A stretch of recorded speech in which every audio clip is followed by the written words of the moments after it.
Cordial saludo. Estos videos que hemos realizado pues tienen por objeto analizar situaciones de coyuntura y lo hemos hecho conformando un equipo de analistas que han venido desarrollando los temas sobre la marcha. Hoy, frente a la celebración y conmemoración del 7 de agosto de la batalla de Boyacá, el programa va a girar alrededor de ese importante hecho histórico. Hemos invitado a un conjunto de amigos, todos escritores, investigadores, entre ellos al doctor Ricardo Sánchez, que dirige el doctorado en Derecho de la Universidad Libre, dirigió el doctorado de Historia de la Universidad Nacional, fue decano de Derecho de la Universidad Nacional y es un investigador de tiempo completo. También está el joven intelectual y analista Cristian Yarse, Laureano Castellanos, experto en derechos humanos, Jorge Enrique Almario, que ha sido constante analista en este programa, periodista, economista, investigador, abogado, que fue editorialista de varios periódicos en el Valle, entre ellos el Diario Occidente y el periódico El País. A ver, la batalla de Boyacá tiene importancia histórica porque se venía buscando un triunfo sobre los españoles desde 1815. No nos vamos atrás a 1810, que es el inicio de la búsqueda de la independencia con el grito, la Junta y el Acta de Independencia y los gobiernos provinciales. Pero a partir del 15, ya con la dirección de Simón Bolívar, esta segunda fase va a tener que enfrentar la contraofensiva de Pablo Morillo, que es la llamada reconquista o pacificación, y todas las barbaries y crueldades que se realizaron desde la toma de Cartagena hasta los fusilamientos y misericordias contra los patriotas. La batalla de Boyacá en 1819, como lo vamos a desarrollar en este video, tuvo muchos intersticios, avatares, sufrimientos para conformar un ejército y lograr derrotar a los españoles con la estrategia de Bolívar y de Santander y de otros que analizaron el recorrido clave.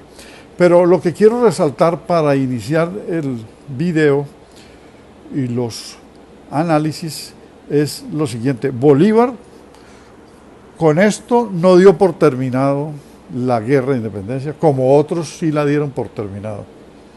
Bolívar lo que hizo fue idear la búsqueda de liberar a Venezuela con la batalla de Carabobo, que fue en junio de 1821. Pero había que construir un estado. Entonces, de Bogotá sale para Angostura a finalizar su trabajo. Y allá en Angostura es ungido como presidente y reconvierten el virreinato con una ley fundamental en territorio liberado, esperando la reunión de Cúcuta de la Constitución de 1821, que va a ser la primera constitución autónoma del Estado-Nación. Pero no contento con liberar Venezuela, se va a liberar a Ecuador con las batallas de Bomboná y Pichincha, y luego a liberar el Perú y a encontrarse con San Martín y a derrotar a los españoles y a presidir ese estado, y luego a fundar a Bolivia para tener geopolíticamente un estado inmenso que compitiera con Brasil a un lado y con Estados Unidos arriba, la Gran Colombia. Luego vendrán otros hechos que ustedes conocen y las decepciones tan enormes con conspiradores gratuitos y caudillos regionales que comenzaron a destazar todo ese trabajo de la Gran Colombia como un estado conjunto a quien quiso él sumarle Bolivia y Perú a través de un referéndum que lo hicieron fracasar los mismos intrigantes, conspiradores. La batalla de Boyacá debe ser entendida como parte de un proceso de reformas en un momento crucial para la historia de las ideas políticas y para la historia de la humanidad. La emancipación de la Nueva Granada no puede ser entendida de manera aislada al resto de procesos revolucionarios de América Latina, y mucho menos de las dinámicas políticas europeas. América Latina no tenía identidad política propia. Desde el momento en el que los españoles arremetieron en el más grande genocidio de la historia contra nuestros indígenas. De ahí que incluso las revoluciones estén inspiradas en tres grandes hitos extranjeros. Por un lado, la gloriosa Revolución Inglesa, por el otro, la Guerra de Independencia de Estados Unidos y finalmente por la Revolución Francesa. Bajo este contexto es que la batalla de Boyacá recobra especial importancia en la consolidación de uno de los elementos más importantes del Estado, el territorio. Pero no se puede atribuir exclusivamente a la infantería bolivariana la consolidación del Estado. También hay que reconocer que el almirante Padilla jugó su papel en la historia expulsando a las huestes del ejército español de los mares de Cartagena, consolidando y compactando tanto el territorio marítimo como el territorio terrestre, dando paso a la gran pregunta: ¿qué vamos a hacer con este territorio emancipado y con la independencia? Pues bien, la respuesta a esa pregunta también encontró regocijo en las ideas de la Ilustración europea. Nuestros criollos burgueses, deslumbrados con textos como el Contrato Social de Juan Jacobo Rousseau o como la Declaración de los Derechos del Hombre y del Ciudadano, emprendieron la búsqueda de la respuesta basados fundamentalmente en dos principios que se desprenden de estos textos: el principio y el derecho, además de la igualdad, y el principio y el derecho de la libertad. Quisiera destacar en esta ocasión 5 características que han acompañado al Estado colombiano desde entonces hasta ahora, que se desprenden tanto de la igualdad como de la libertad. La primera característica: el reconocimiento del concepto de ciudadanía. En los términos aristotélicos, hombres y mujeres libres para ejercer sus derechos políticos a elegir y ser elegidos. Segundo, la soberanía, que ya no va a radicar en cabeza del rey porque Dios así lo quiso, sino en cabeza del pueblo, porque el pueblo así lo quiso. La tercera es la puesta en marcha del principio de legalidad, según el cual desde el gobernante hasta el ciudadano más humilde estamos todos sometidos al imperio de la ley. El cuarto es una figura revolucionaria para la época, pero lógica en el contexto de una república, que es la rendición de cuentas, la posibilidad de que un ciudadano cualquiera pudiera solicitar a la administración cuentas de cómo se están manejando los recursos públicos. Y finalmente, la propiedad privada, entendida en los términos de John Locke como una extensión de la persona humana, una representación de su humanidad por fuera de su corporeidad como parte de su libertad.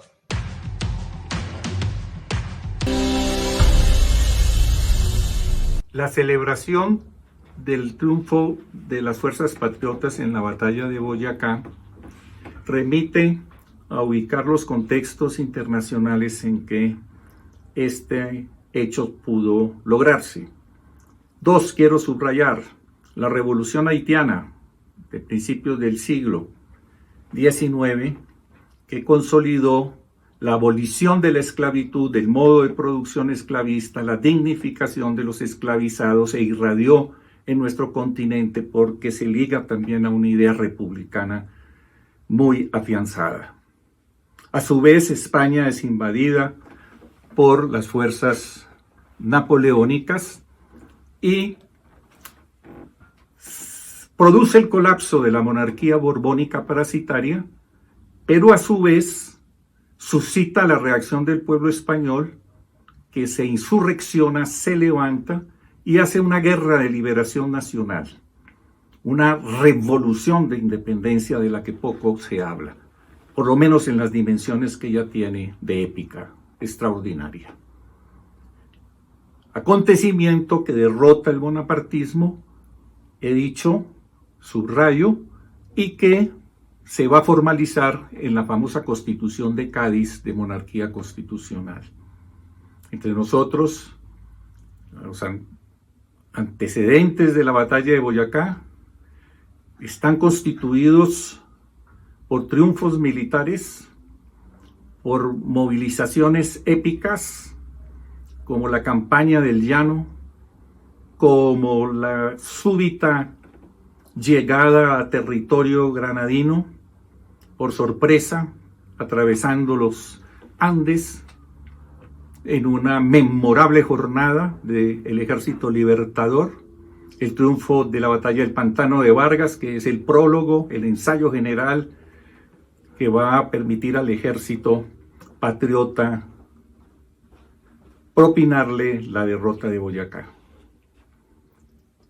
Esto tiene un programa, el programa de la Independencia Nacional de España, el programa continental de unir Venezuela con Colombia, como se va a hacer en Angostura en el mismo año de 1819, en la ley fundamental. Y todo esto tenía una agitación intelectual cuyo principal propagandista era el propio Libertador. ¿Qué ejércitos se enfrentan en Boyacá? Se enfrenta un ejército de 2.400 patriotas conformados de acuerdo a la carta de Barreiro a Sámano presentada por Juan Friede, de indios, de llaneros, de mestizos, de la Legión Británica, por supuesto, pero especialmente llama la atención la presencia del batallón Rifles, compuesto por negros haitianos. Explícitamente lo dice así la carta de Barreiro de Santo Domingo, que son los más intrépidos y los mejor constituidos como combatientes. Es la presencia de Haití, de su revolución, que había estado presente durante toda la campaña libertadora.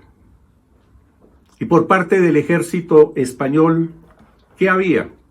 De acuerdo a la correspondencia del Libertador a Francisco Antonio Sea del 14 de agosto del 19, después de haber triunfado, dice lo que nosotros teníamos al frente era un jefe experto, con un ejército de 4.000 a 5.000 guerreros, es lo primero que se me presenta en el campo de batalla. Barreiro, encargado de la dirección, apura sus esfuerzos, mueve todos los resortes, y él me ha presentado las acciones que faltaban a la República para el lleno de su gloria. Y llama a la jornada de Boyacá la más completa victoria, que es lo que le permite reafirmar su tesis de que hay que marchar rápido a Santa Fe, pero que se está cerrando apenas un capítulo, porque sigue para lograr la independencia completa de España la campaña del sur. Vale decir, ir sobre Popayán y Pasto. En primer lugar, bastiones realistas donde logra triunfos. Luego, la liberación del Ecuador en la batalla de Pichincha. Y finalmente, junto con fuerzas de todo orden, chilenas, argentinas, ya San Martín había hecho una incursión importante y el ejército granadino, colombiano ya en ese momento, junto con venezolanos y ingleses y por supuesto negros, van a dar la colosal y más importante batalla de todos los tiempos en nuestra América, que es la batalla de Ayacucho, dirigida por el general Sucre. Y ahí se cierra el ciclo definitivo de la dominación de los españoles entre nosotros. La batalla de Boyacá entonces es grande porque está situada en ese contexto y en esos procesos.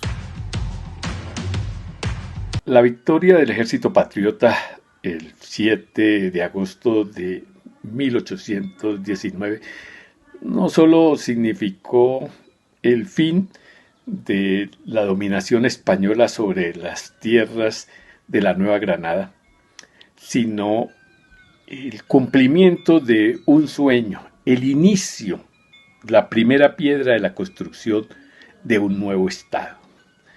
Ese Estado ya había sido diseñado por Bolívar primero en la Carta de Jamaica, una república que va a respetar muchos derechos y que además va a tener equilibrio de poderes y sobre todo sin esclavitud y sin profundas diferencias y desigualdades sobre la tierra. Esa era como la gran visión que tenía Bolívar. Esa visión se hizo más patente en el Congreso de Angostura, meses antes del 7 de agosto. O sea que lo primero que debe tener claro todo colombiano es que Bolívar y los que lo acompañaban en el concepto de la revolución de independencia que estaban haciendo, no estaban improvisando. Había un concepto de Estado moderno que estaba en construcción. Pero la verdad es que había dos formas de ver ese Estado que estaban haciendo. La primera es la forma bolivariana, sin esclavitud y con mucho acceso de los libertados a la tierra y a derechos fundamentales. Pero no tenía, digamos, una capa amplia que, con conocimiento ilustrada, que lo apoyara. En cierta medida era una especie de líder para construir ese nuevo Estado, contrario a lo que pasaba con las élites. Las élites que buscaban beneficiarse de la derrota del imperio, de la salida de la dominación española en tierras americanas, tenían que o pensaban construir un poder donde ellas predominaran. Esas élites tenían otra visión, casi que sobre la misma constitución, pero con unos derivados políticos y un significado político diferente. Bolívar trató de hacer avanzar su proyecto, la Gran Colombia, de Venezuela hasta Bolivia, primero una gran república, después creyó que podía ser una gran confederación y al final no logró sino que las élites se levantaran prácticamente contra él, no tenía mucho apoyo.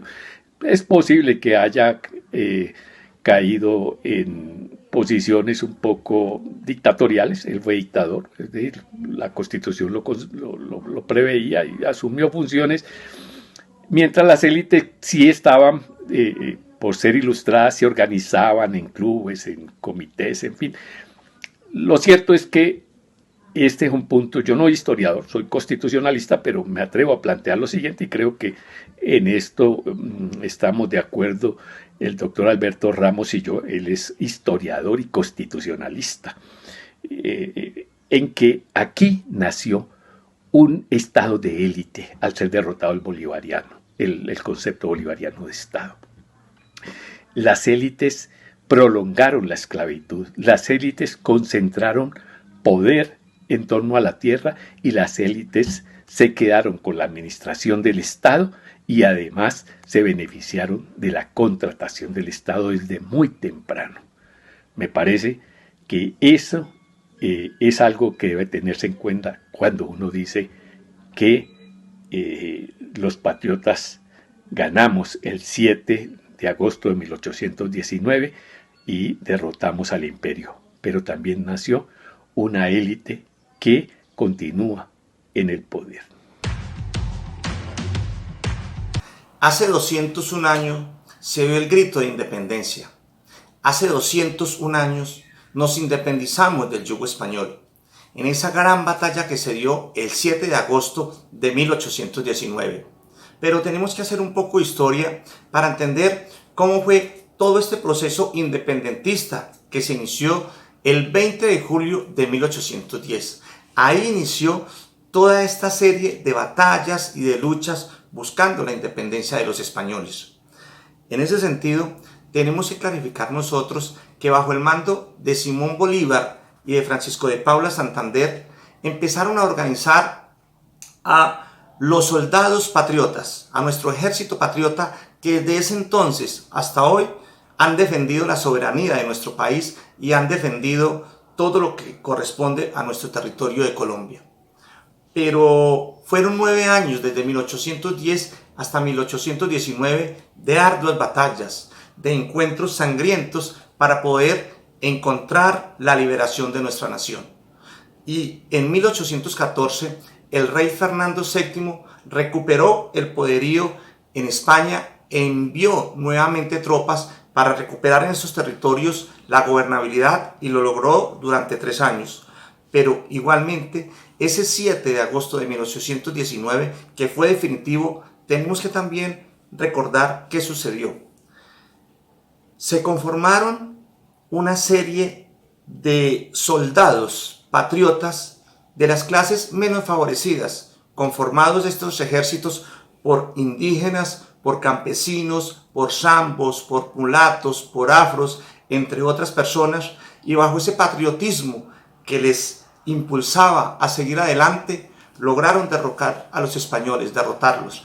Y por eso, bajo el mando de Juan José Roldón, un llanero que tenía unos lanceros, y empezaron a venir hacia el interior del país, conjuntamente con todos los soldados del ejército patriota, y tuvieron que vencer y pasar muchas penurias. Tuvieron que atravesar el páramo de Pisba a 3.500 metros de altura sobre el nivel del mar. Allí murieron varias personas porque no estaban vestidos adecuadamente, y además sus provisiones alimentarias tampoco eran suficientes. Pero cuando llegaron a Tunja, lo recibieron de la mejor manera, sus habitantes les dieron vestuario, los alimentaron y recuperaron sus fuerzas y sus energías para empezar a luchar ese 7 de agosto, donde iniciaron encuentros desde muy temprano, y solo hasta las 4 de la tarde se terminó esta gran batalla, donde cogieron preso al coronel José María Barreiro, que era uno de los principales líderes españoles, y una vez preso José María Barreiro, los españoles se rindieron. Pero ¿será que nosotros entendemos lo que significa qué es ser uno patriota o qué es ser ciudadano de un país? ¿Entenderemos nosotros realmente lo que significa la democracia? ¿Entenderemos nosotros lo que significa la ley, la constitución política de Colombia? ¿Y será que solamente utilizamos nuestra bandera o los símbolos patrios cuando gana Colombia, cuando algún deportista gana una competencia? Yo creo que el 7 de agosto y el 20 de julio, que son 2 fechas muy importantes y trascendentales para lo que hoy es la República de Colombia, tenemos que tenerlo muy presente. Y después de 1819 hasta 1830 se conoció los territorios de Venezuela, Panamá, Ecuador y Colombia como la Gran Colombia, y duró, como les digo, hasta 1830. De ahí hacia acá ha tenido otros nombres en nuestro país, como ha sido la Nueva Granada, la Confederación Granadina, Estados Unidos de Colombia y lo que hoy se conoce como República de Colombia. Invito a todos los colombianos, a todas las personas, para que hicemos nuestros pabellones nacionales en estas fechas patrias, e invito también a los medios de comunicación, a las instituciones educativas, a las universidades, a volver a recuperar lo que significó el grito de independencia, lo que significó esas grandes batallas que se dieron en estas fechas, y sobre todo para que nuestros niños vuelvan a sentir orgullo de los símbolos patrios, pero donde se dé realmente una nación libre, soberana e independiente.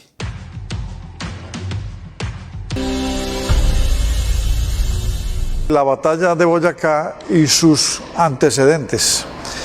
A finales de 1818, en diciembre, y comienzos del 1819, Bolívar se encontraba en San Juan de Baraya. Le avisaron que llegaban 300 británicos. Esta es la llamada Legión Británica, que él había buscado conscribir a través de López Méndez. Y por lo tanto decide que el general Páez, llamado el León de Apure, se encargara con ellos de labores de distracción del señor Pablo Morillo. Pablo Morillo, es decir, atacarlo a manera de guerra de guerrillas para que no persiguiera a Bolívar, que tenía que dirigirse hacia Angostura. En Angostura se estaba organizando un congreso donde resultó investido como presidente de la Segunda República.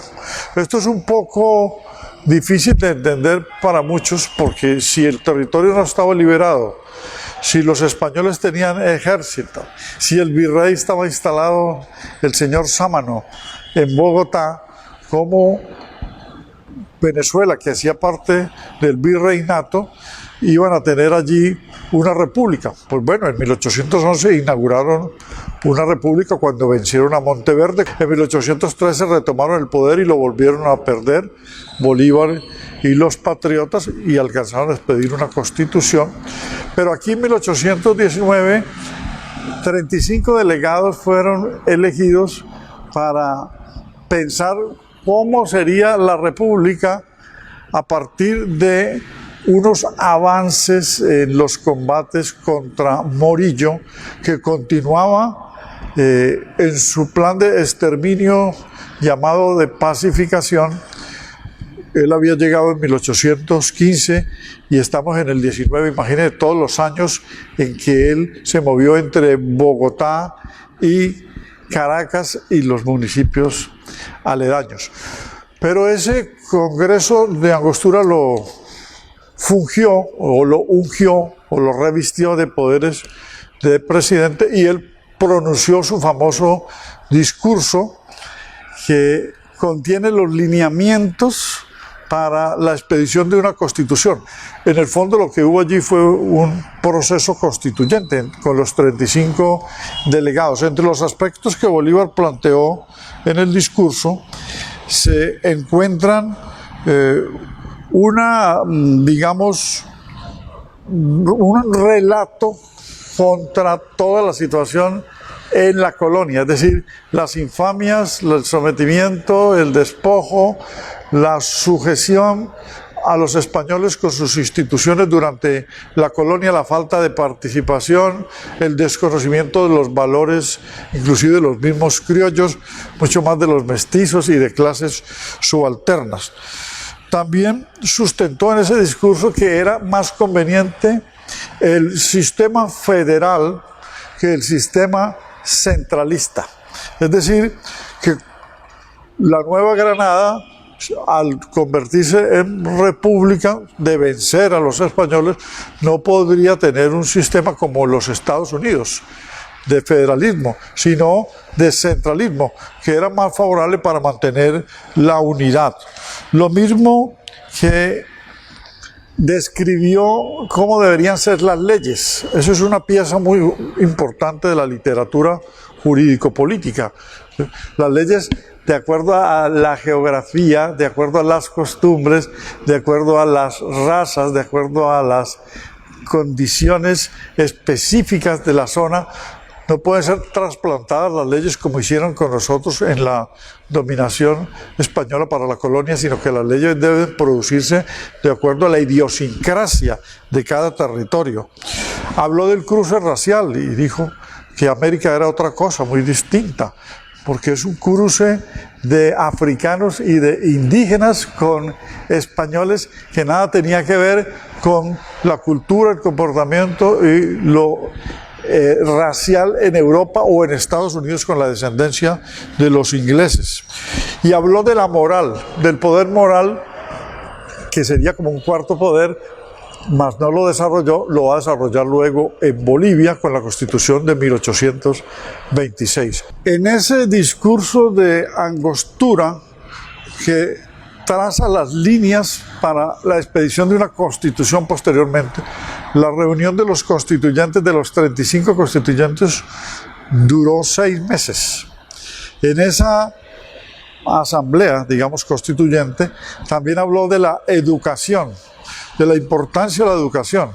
Él ya lo había expuesto en documentos anteriores, el método lancasteriano de una educación, digamos, personalizada, o de profesores visitando hogares ante la falta de escuelas públicas, porque se vivía una situación de desamparo frente a la educación durante el régimen colonial.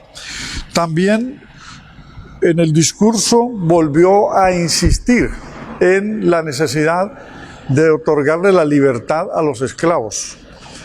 Ya había hecho la promesa desde Haití, ya lo había expuesto en Jamaica, y aquí sienta los lineamientos sobre lo que debe ser la liberación de los esclavos, que inclusive en el Congreso de Cúcuta en 1821 se expone, pero es truncada porque apenas se aprueba la libertad de vientres. Y realizó unas comparaciones con el método de Madison, que es el método comparativo histórico de situaciones ocurridas en Roma, en Grecia, la lucha de George Washington, citó a Esparta, es decir, de una lucidez inmensa que la nueva biógrafa de Bolívar, María Arana, describe en su libro, que está en este momento en librerías, en ventas masivas. Bolívar entonces, con estos planteamientos, se retira, y mientras tanto Páez sigue. Allí el valor de el general Páez enfrentándose, pero con hostigamientos y repliegues, a Morillo en los meses de marzo y abril, hasta que Simón Bolívar, desde 1817, le solicitó a Luis López Méndez, que vivía en Inglaterra, un trabajo de conscripción o de reclutamiento, o si se quiere llamar, de incorporación voluntaria y con estímulos a los ingleses que habían quedado cesantes de algunas actividades, pero que, como bien se sabe, los ingleses fueron adversarios de los españoles durante mucho tiempo. Y por lo tanto, Bolívar, en sus viajes desde 1810, había concebido que los ingleses en algún momento podían participar de la guerra de independencia. López Méndez entonces recluta a estas personas. Inclusive para la batalla de Boyacá hay 300 de ellos, 300 que están dispuestos, es la Legión Británica. Y Bolívar conformó un ejército de 4 batallones de infantería, 3 escuadrones de caballería y 2.100 hombres. 2.100 hombres con los 300 ingleses. Pero como quiera que, Pablo Morillo estaba en Venezuela.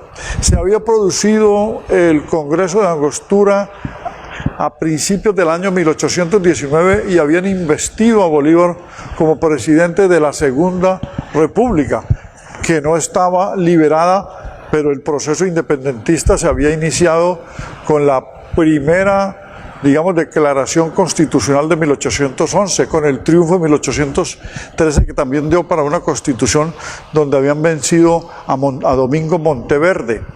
Pero estamos en 1819, el ánimo independentista que se inició en 1810 todavía no tenía resultados concretos.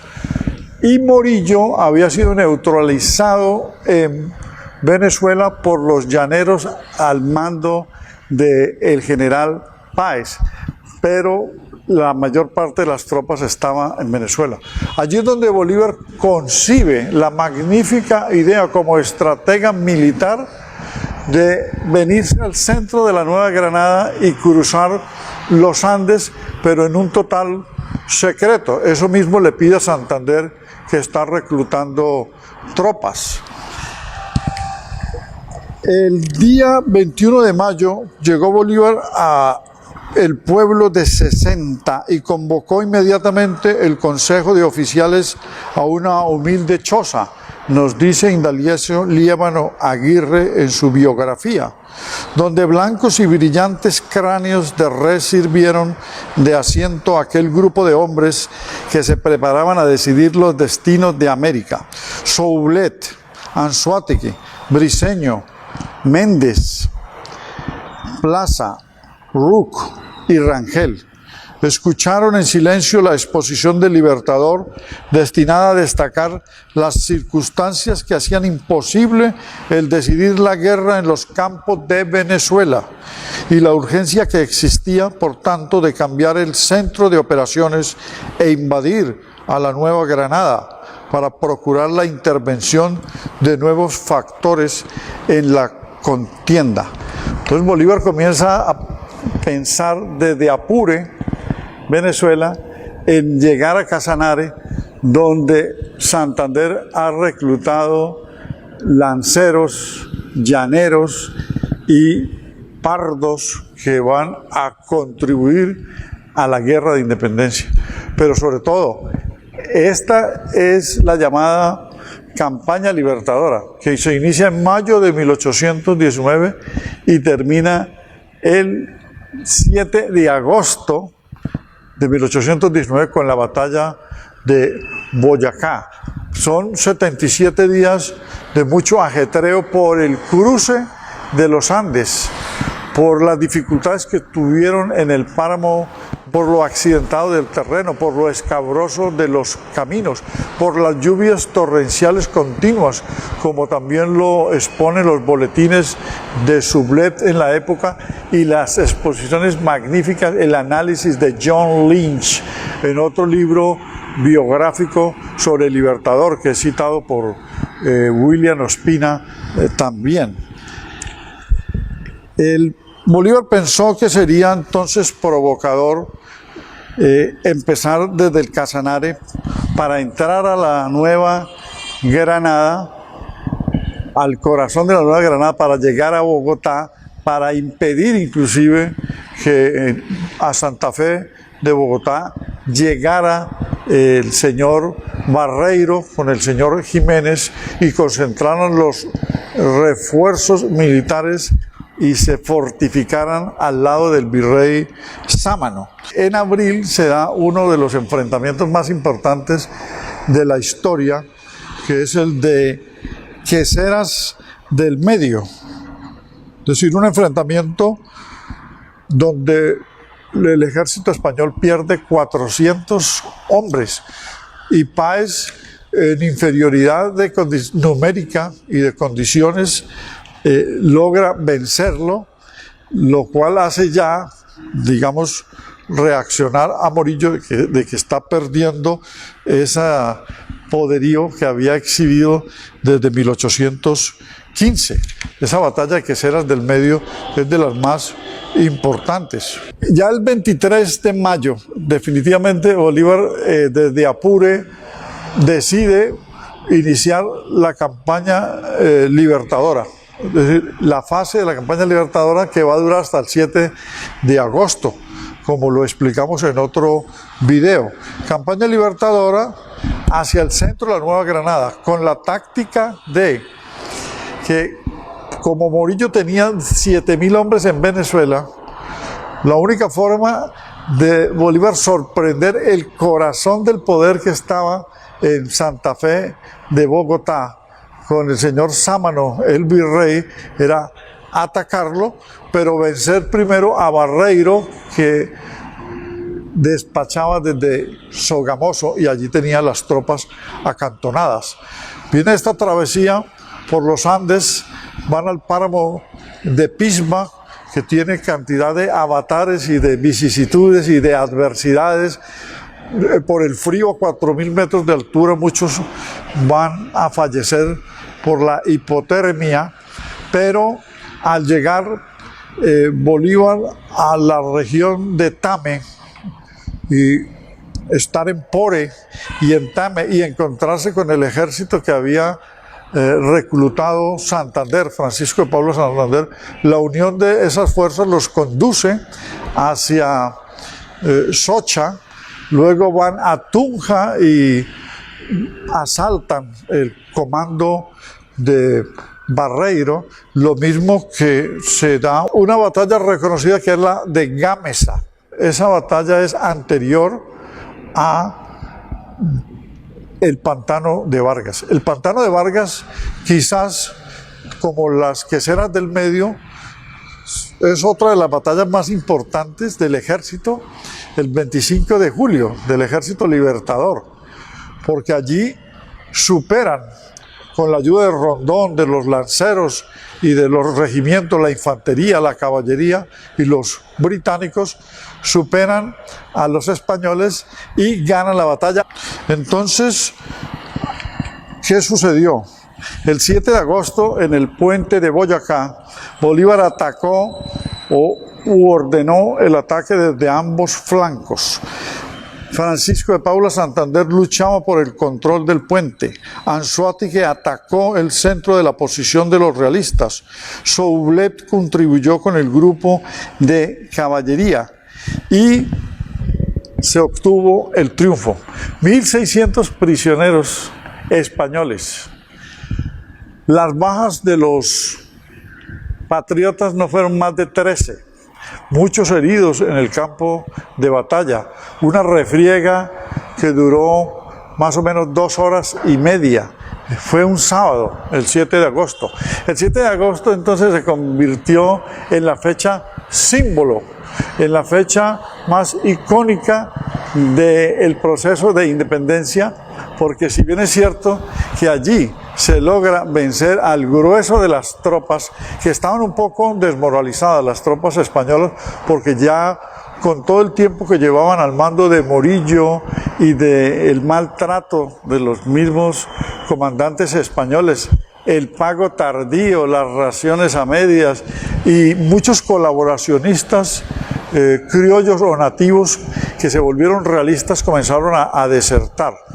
Pero ese vencimiento, ese triunfo que después se va a consolidar para despejar la zona en todo el virreinato, con las batallas de Carabobo, de Junín, de Ayacucho y de Pichincha, es Boyacá, el triunfo en el puente de Boyacá, el que hace que definitivamente la campaña libertadora tenga un viso ya de triunfo y él llega victorioso el 10 de agosto a Bogotá y es recibido con todos los honores.